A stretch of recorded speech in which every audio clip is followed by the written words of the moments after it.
Assalamualaikum warahmatullahi wabarakatuh. Salam sejahtera untuk kita semua. Shalom, Om Swastiastu, Namo Buddhaya, dan salam kebajikan. Pemirsa, selamat datang di acara Pijar Channel. Hari ini kita kedatangan salah satu calon anggota legislatif, yakni Bapak Wawan Mataliu. Ya, betul ya Pak? Ya. Pak Wawan ini merupakan salah satu calon anggota legislatif Dapil 2 Sulawesi Selatan. Jadi hari ini kita akan membahas mengenai hal-hal terkait dengan pencalonan Pak Wawan ini sebagai calon anggota DPR RI. Ya. Selamat pagi Pak. Pagi. Ya, sehat Pak. Alhamdulillah. Jadi orang yang akan mewakili masyarakat itu harus sehat ya, bukan hanya sehat fisik, tetapi juga harus sehat akalnya dan hatinya tentunya, karena itu merupakan modal wajib yang harus dimiliki oleh seorang calon legislatif. Oke Pak Wawan, mungkin bisa dijelaskan dulu background atau latar belakangnya Pak Wawan kepada kita. Pak Wawan ini latar belakang pendidikannya seperti apa, kemudian perjalanannya hingga bisa mencalonkan sebagai anggota legislatif seperti apa, supaya kita punya dasar nih ya, punya dasar untuk membicarakan ke depannya seperti apa Pak. Terima kasih Dewi. Enak rasanya ini dipandu oleh dosen muda yang gagah.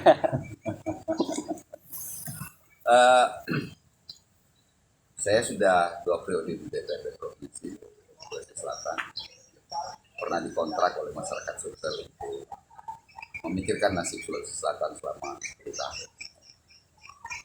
Bahwa hari ini kemudian saya ambil bahagian di 2024,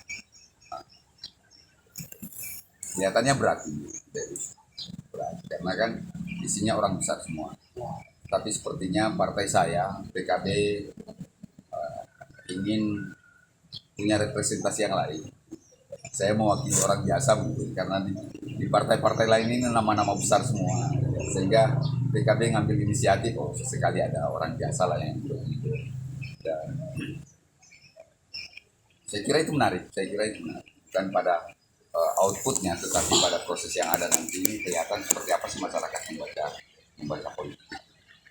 Saya awalnya ini wartawan Wartawan Pak. media. Saya lama bergaul dengan teman-teman media, dan kemudian setelah selesai S1 di Stikom, S2 di tempat yang sama di Minang itu, saya kemudian terlibat di ruang politik. Yang aneh karena saya terpilih, sangat sulit membayangkan pertarungan 2009 itu tiba-tiba nama saya turut dilantik. Tapi saya kira ini doa-doa sedemikian banyak orang, doa orang tua, kemudian bisa jadi juga adalah harapan bahwa masyarakat sudah memberikan porsi terhadap orang-orang biasa untuk ngambil andil di dalam proses demokrasi kita. Saya kira itu gambaran awalnya. Gambaran awal. Tapi sebetulnya Pak, yang menjadi pertanyaan mendasar, dari sekian banyak profesi, kenapa pada akhirnya Pak Wawan ini justru lebih memilih untuk menjadi calon anggota legislatif gitu? Kenapa bukan profesi yang lain?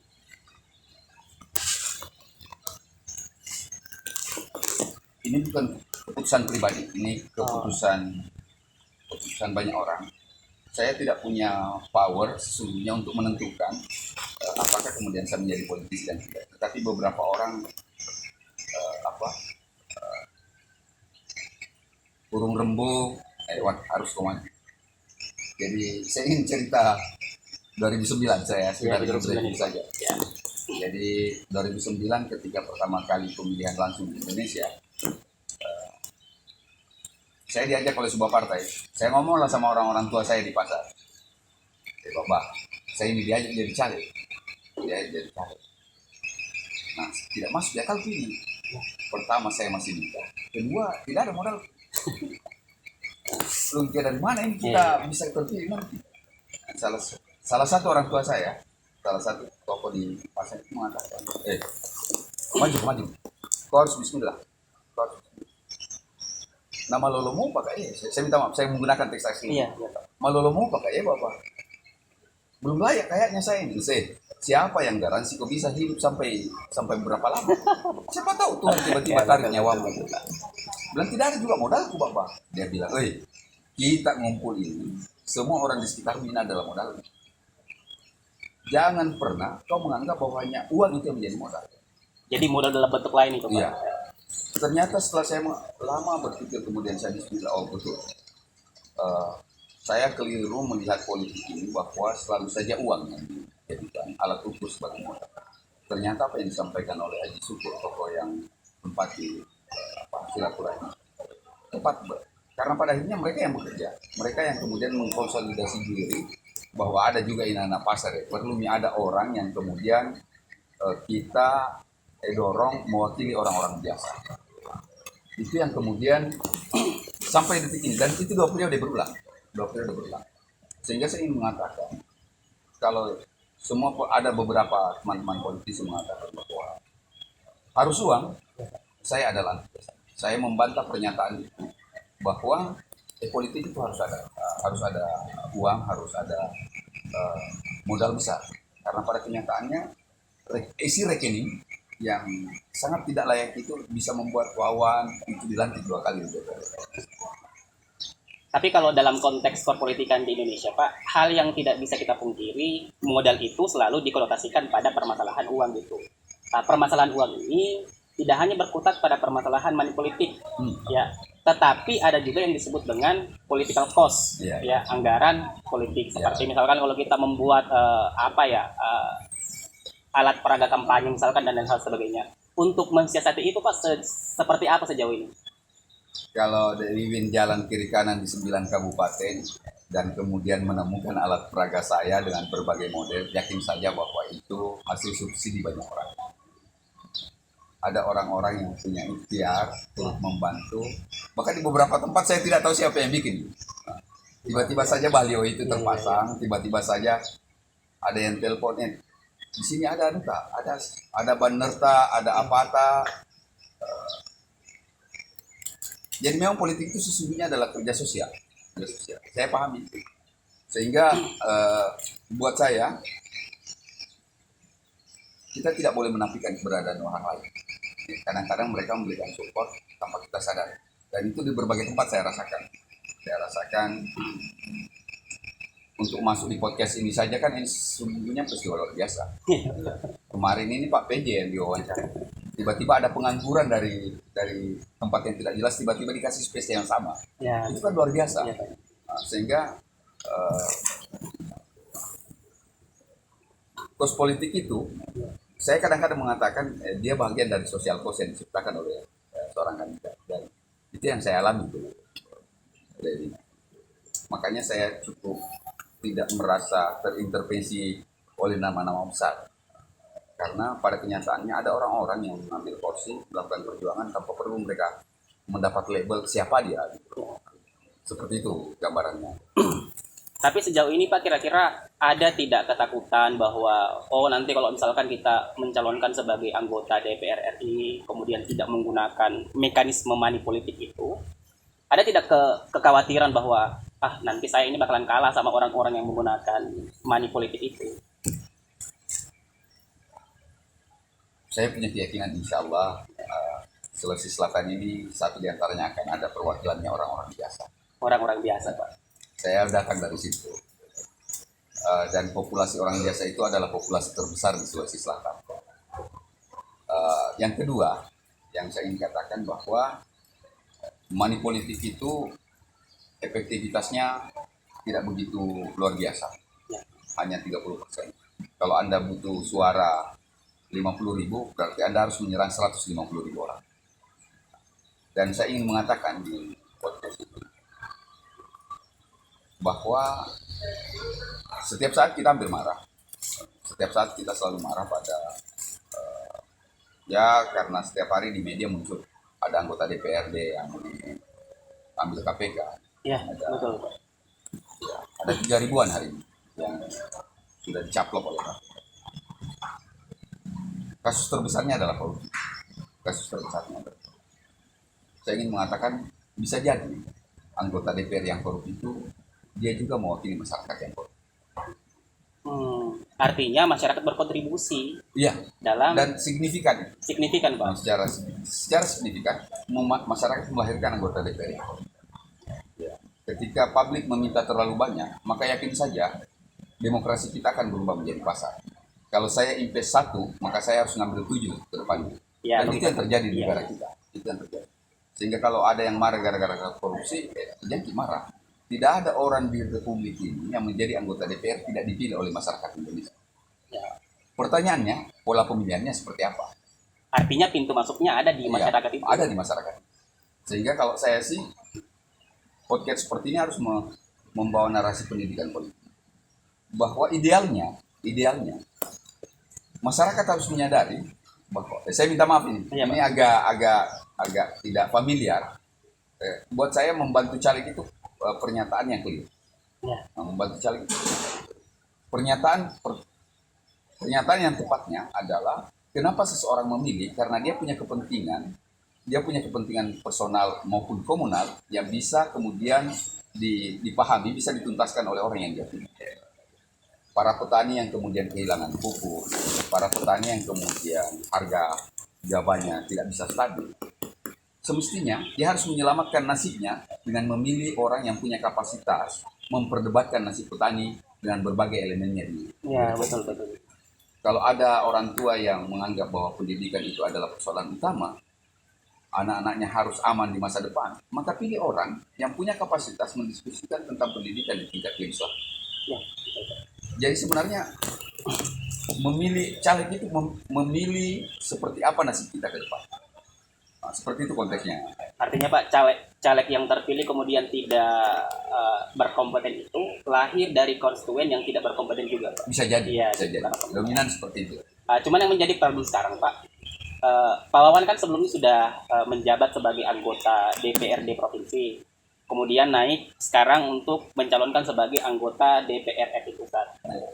Sementara Pak, kalau kita lihat survei ini beberapa tahun terakhir, survei yang dilakukan oleh LSI, Lembaga Survei Indonesia, dan Carta Politika, itu selalu menempatkan DPR RI itu sebagai lembaga negara yang paling tidak dipercaya oleh masyarakat. Pertanyaan saya nih Pak, kenapa mau masuk pada lembaga negara yang notabene kurang dipercaya sama masyarakat? Menjadi penonton itu sama dengan membiarkan negara ini dulu. Oh ya. Menjadi penonton di proses demokrasi besar kita ini sama dengan membiarkan negara ini. Negara besar ini harus dikembalikan marwahnya. Bahwa kemudian bisa jadi bukan saya yang terbaik di antaranya, tetapi saya sungguh berharap bahwa orang-orang baik, orang-orang yang punya kapasitas akan mengambil porsi di DPR untuk mengembalikan tingkat kepercayaan publik. Karena kalau publik sudah tidak percaya terhadap DPR, bisa jadi memang asasnya dia juga lahir dari proses yang tidak bisa dipercaya.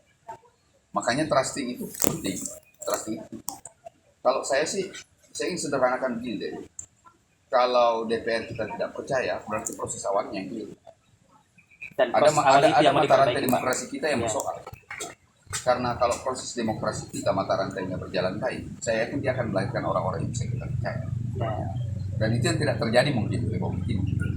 Makanya kalau kemudian saya ngambil porsi di tempat ini, mudah-mudahan insya Allah terpilih menjadi bahagian yang bisa melakukan pendekatan ke publik untuk menarik kembali trust masyarakat itu.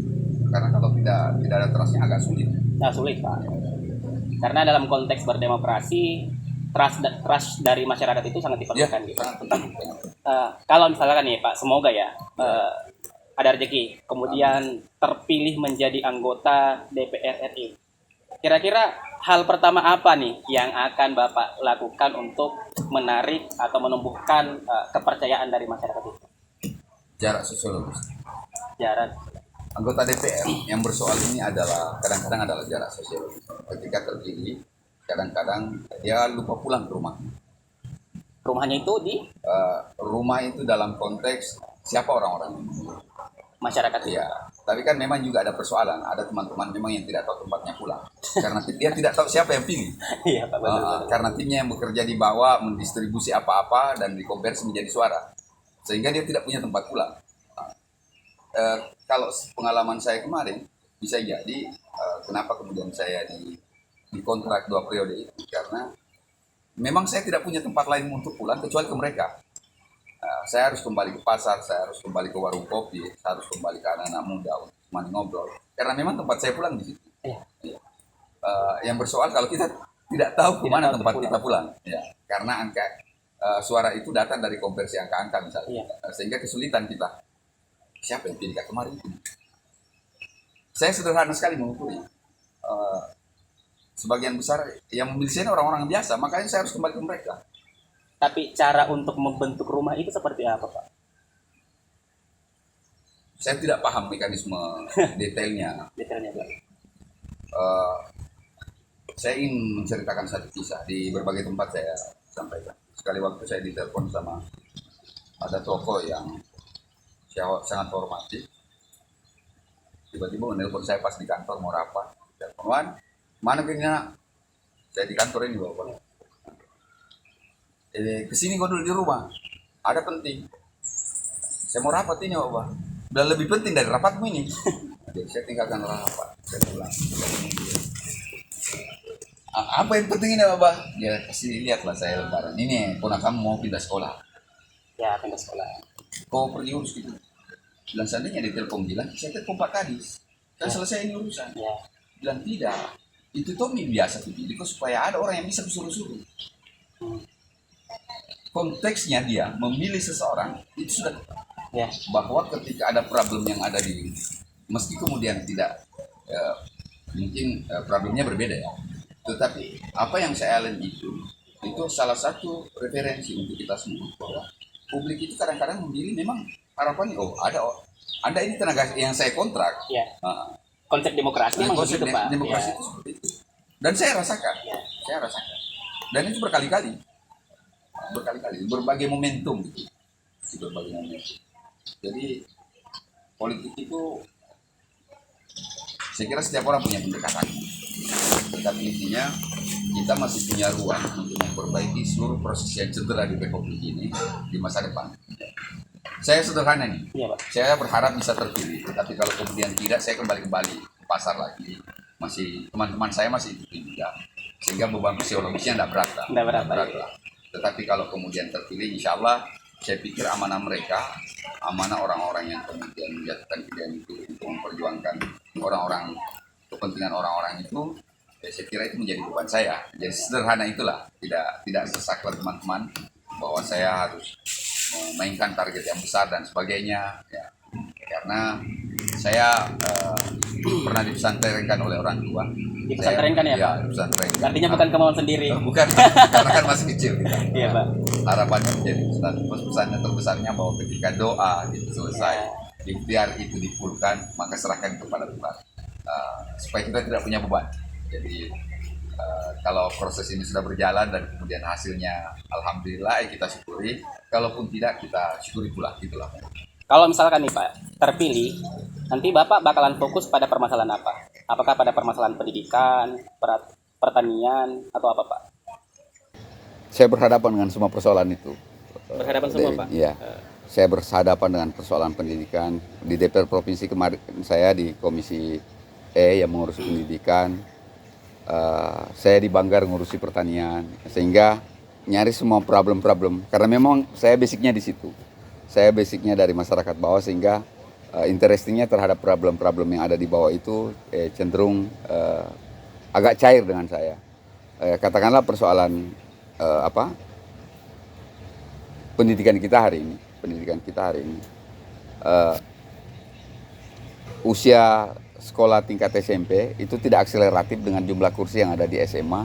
Ya, sehingga kita harus bersoal setiap saat tentang zonasi itu. Kita selalu berkelahi di persoalan itu. Ya. Semestinya ketika problem ini muncul, sesungguhnya pusat sudah harus membaca itu bahwa ini adalah problem masa depan. Akan banyak anak-anak yang kemudian tidak lanjut sekolah hanya karena zonasi ini tidak bisa menuntaskan problem. Semestinya ada teman-teman di DPR yang kemudian menggedor itu. Populasi sekolah tambah dong. Ya. Jangan hanya kita mikir yang lain. Karena persoalan basically, pendidikan ini persoalan basically kebangsaan kita. Kalau pendidikan kita tertinggal, maka yakin saja bahwa bangsa ini juga akan tertinggal. Sama dengan di persoalan pertanian. Pertanian ini kan yang bersoal yang bersoal sampai hari ini, petani dibiarkan kemudian berjuang sendiri, ya, kelangkaan pupuk lah apa dan sebagainya. Ketika panen mereka baik, semua orang berteriak kalau harganya mahal. Ya, betul Pak. Ya. Seakan-akan negara turut mengaminkan supaya petani tidak bisa kaya. Ya. Padahal kita berharap bahwa subsidi karbohidrat itu datang dari petani dengan baik. Ya. Sehingga ini butuh untuk duduk bersama. Artinya ada konflik of interest di sana. Ada konflik yang sangat besar yang mesti kita diskusikan. Sama dengan teman-teman yang ada di perikanan misalnya, perikanan laut misalnya. Terlalu panjang metodologi, variabel-variabel administrasi hanya untuk urusan ekspor dan sebagainya. Semestinya itu menjadi tanggung jawab negara dong. Ya. Kami sudah menangkap ikan. Ikan ini sah sebagai sebuah komoditi yang bisa berangkat ke Jepang dan ke Kanada dan sebagainya. Hanya karena persoalan administrasinya tidak tuntas, kadang-kadang dia tinggal dan tidak menghasilkan apa-apa. Ya. Padahal semestinya kan pemerintah hadir di situ. Apa problem yang ada di bawah? Dan itu saya kira kewenangan, tugas teman-teman yang kemudian nanti akan terpilih. Ya. Di situ persoalannya. Ya. Cuman kalau kita berbicara mengenai persoalan, Pak, ada lagi persoalan lain ketika kita berbicara mengenai struktur kelembagaan di Dewan Perwakilan Rakyat. Kita tidak bisa memungkiri bahwa anggota DPR RI yang terpilih itu kan ada konflik of interest juga, Pak. Baik karena perbedaan politik, perbedaan daerah, maupun perbedaan visi gitu. Artinya, kalau kita ingin mengkomparasikan antara struktur kelembagaan di eksekutif, dia kan dipimpin oleh satu, Pak, Presiden. Sedangkan kalau di Dewan Perwakilan Rakyat itu banyak, kalau sekarang itu ada 560-an anggota ya Pak. Iya. Kira-kira nih Pak, kalau misalkan nanti terpilih, Bapak kan harus berhadapan dengan anggota DPR RI yang lain yang tentu juga punya kepentingan berbeda gitu. Kira-kira dinamika untuk melakukan lobby ketika agar visinya Bapak itu bisa tercapai, mekanismenya nanti seperti itu, seperti apa? Ataukah sudah pernah punya pengalaman ketika di DPRD provinsi? Sebenarnya yang menjadi persoalan kadang-kadang di DPR ya. Kalau pengalaman saya selama 10 tahun, kenapa kemudian ada programnya teman-teman tertolak? Karena dia tidak sanggup meyakinkan teman-teman di DPR, teman-teman yang lain. Ini kan persoalan narasi saja. Iya, narasi Pak. Iya, narasi saja. Satu orang mengatakan bahwa pertanian yang harus menjadi lokus utama, yang lain mengatakan ini pendidikan, maka dia adalah pertarungan narasi sesungguhnya. Ya. Siapa yang memenangkan narasi, maka dia yang akan punya porsi untuk mendorong barang itu. Nah, jadi makanya saya katakan ke banyak orang, orang sabar itu baik, orang sabar itu baik. Tetapi sabar itu tidak cukup untuk menjadi anggota DPR. Ya. Karena mereka dibayar untuk memperdebatkan nasib orang. Ya. Sehingga kalau saya sih sederhana, kita bisa menakar perspektif argumentasi seseorang, apakah dia punya representasi atau tidak. Di mana-mana saya katakan, kalau saya tidak cukup meyakinkan Anda untuk menjadi anggota DPR, jangan jadikan saya pilihan. Anda bisa mengambil porsi yang lain. Saya menganggap diri saya punya kapasitas untuk membicarakan banyak hal di Republik ini. Tetapi kalau sekiranya di pembacaan Anda secara personal, saya tidak cukup punya kapasitas, jangan jadikan saya pilihan. Karena saya juga tidak ingin mencederai bangsa ini. Ya. Jadi bahwa kemudian saya punya nawai itu mudah-mudahan terpilih, itu betul. Tetapi kalau kemudian terpilih dan hanya mencederai bangsa ini, janganlah. Ya. Sehingga memang tidak semua persoalan bisa diselesaikan oleh DPR RI. Tetapi untuk kemudian didiskusikan sebagai sebuah problem nasional, itu enteng. Selama kita punya kesanggupan membangun narasinya sebagai sebuah problem. Yang menjadi persoalan kalau terlalu sabar, kita tidak bisa bilang-bilang. Kan? Itu yang menyebabkan kadang-kadang problem juga. Ya, karena kan kita tidak bisa sangkali di kabupaten kota ini, populasi anggota DPR yang real memahami tupoksinya itu tidak sampai 25%. Rendah ya Pak? Sangat rendah. Tapi kan yang 75% ini yang sabar dan baik ini, ini juga kan pilihan rakyat. Ya. Bahwa dia tidak pernah bicara selama satu periode, itu bukan persoalan lain, karena persoalan utamanya mereka diantar oleh rakyat untuk duduk.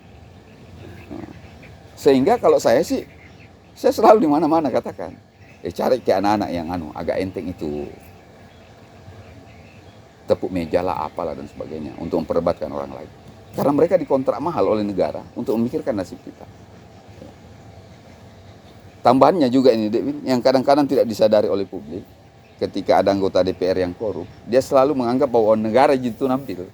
Uang negara. Iya, Pak. Masyarakat tidak pernah berpikir, oh ini pajak semua yang dikumpul ini nambil ini si A si B. Artinya uang masyarakat Iya. yang mereka ambil gitu. Semestinya ini kan dibangun kesadarannya. Iya. Bilang, Pak, Bu, kalau ada korupsi itu yang terjadi di DPR, di eksekutif dan sebagainya, uang Pak itu. Ya. Bukan uang orang lain. Pajak kita yang dikumpul sedemikian banyak untuk memikirkan anak-anak kita, memikirkan pertanian kita, itu yang kemudian dicolong oleh para elit yang korup itu. Sehingga menjadi penting untuk kita pikirkan bahwa tidak ada betul gunanya paling ini mereka dipilih. Kan gitu modelnya. Semestinya ada proses kesadaran publik yang seperti itu. Berbicara dalam konteks itu, Pak, kita berbicara pada tataran sistem politik. Nah, ini kan DPR kan dia kedudukannya sebagai suprastruktur politik. Oke. Saya ingin berbicara pada tataran infrastruktur politik yang di dalamnya itu terdapat kalangan muda seperti saya misalkan dan teman-teman mahasiswa. Kadang-kala narasi-narasi yang terbangun selama ini bahwa anggota legislatif itu kadang tidak representatif. Oke. Bagaimana pendapat Bapak terkait dengan paradigma itu? Sepakat sebenarnya. Sepakat. Kenapa sepakat, Pak? Tetapi saya ingin memberikan garis bawah. Ya. Bahwa yang menyebabkan representatif dan tidak representatifnya sebuah DPR itu adalah bahagian dari siklus besar di mana anak muda itu ada di dalamnya. Ya. Kan lucu kalau mereka kemudian teman-teman anak muda ini Iya, Pak. kadang-kadang berteriak tentang money politik, tentang anggota DPR yang korup. Tetapi pada saat pencalekan dia yang ngantar paket atas nama kandidat. Artinya dia terlibat juga. Dia terlibat menjadi bahagian dari proses lahirnya orang-orang yang tidak punya kapasitas. Dia yang bawa itu paket sembako, dia yang bawa amplop, kemudian di ujung dia yang berteriak bahwa ini salah. Ini kan menjadi lelucon. Semestinya anak muda buat saya hari ini, karena dia adalah sentral isu, semestinya mengambil porsi untuk membangun kesadaran publik bahwa demokrasi itu tidak bisa dibeli. Dia harus dibangun atas kesadaran publik yang memahami konteks orang-orang yang maju itu. Apalagi sekarang kan medsos itu sedemikian terbuka. Cross-check orang-orang yang kemudian menjadi pilihan itu, agar supaya kita punya alat peraba apakah dia layak atau tidak. Gitu loh modelnya. Dan ini anak muda yang semestinya mendistribusikan, karena kan KPU, Bawaslu ini punya kapasitas yang sangat terbatas untuk melakukan pendidikan politik.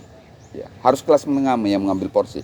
Dosen-dosen muda seperti Bapak lah yang punya porsi untuk memberitahu publik bahwa memilih itu tidak sesederhana sarung, tidak sesederhana ikan, tidak sesederhana amplop. Ya, ada problem masa depan yang harus kita diskusikan bersama.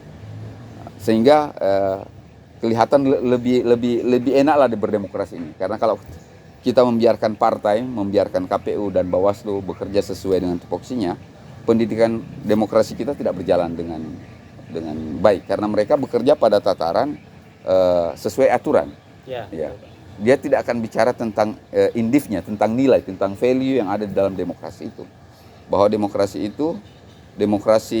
perwakilan itu adalah mengirim orang-orang yang punya kapasitas.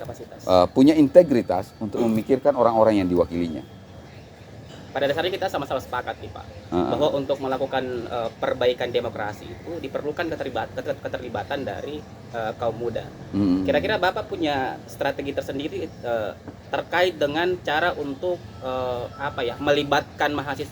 melibatkan anak muda itu ketika nanti Bapak terpilih?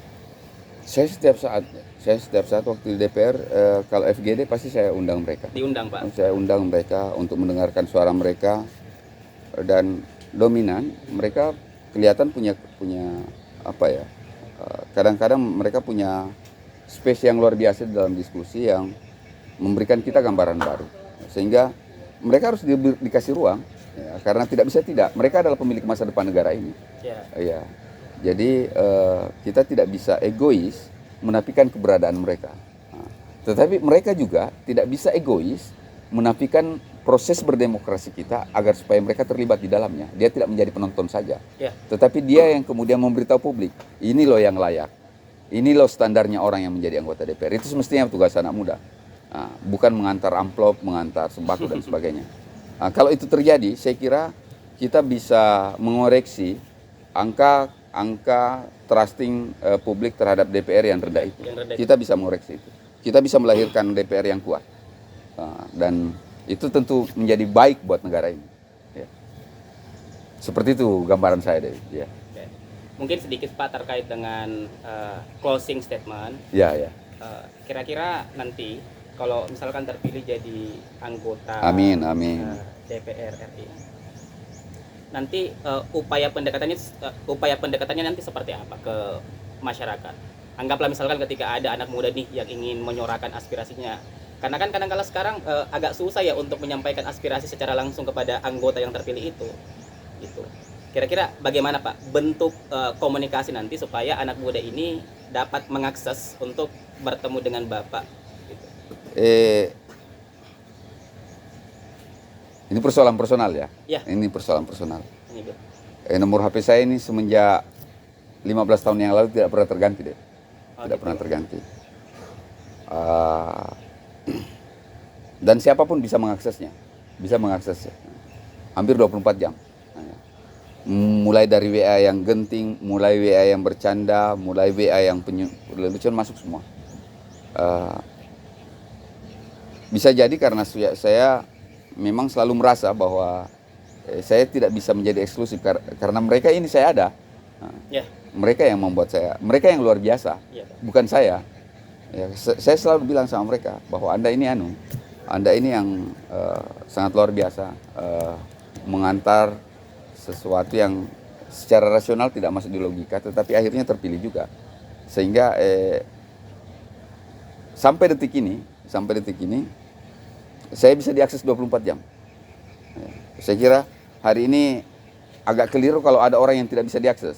Ya. Karena medsos banyak, WA bisa ada FB, ada IG dan sebagainya, ada TikTok, begitu banyak variabel untuk menyentuh orang-orang yang punya kekuasaan. Ya, saya kira pertanyaannya,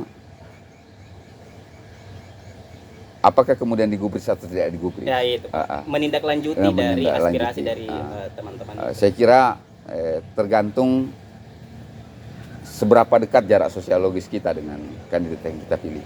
Seberapa besar ikatan emosional kita, sosiologis kita dengan kandidat yang terpilih itu. Ya. Kalau Anda dibeli dan kemudian menuntut macam-macam itu keliru. Ya. Nah, kalau ada paket yang tiba di rumah Anda menjadi alasan memilih seseorang, maka jangan pernah berharap Anda punya interest di masa depan yang bisa di-cover oleh orang yang terpilih itu. Karena dia harus sibuk mengembalikan modal yang sudah terlanjur dia keluarkan. Ya, seperti itu modelnya, David. Oke Pak, untuk menutup mungkin ada kalimat terakhir di acara ini. Saya sekedar ingin memberikan gambaran bahwa saya berada di dapil 2 yang penuh raksasa ini. Penuh raksasa. Ada Pak NH, ada Pak TP, ada Iwan Aras, ada Baso Pasar, macam-macam lah nama besar yang bermain. Ada Pak Aras. Tetapi saya minta maaf, saya tetap confidence karena kenapa? Saya mewakili orang biasa. Populasi terbesar di dapil 2 ini adalah orang biasa. Orang biasa itu. Kalau mereka mengkonsolidasi diri, mereka bisa melahirkan apa saja. Dan saya yakin satu hal, tidak semua orang bisa dibeli.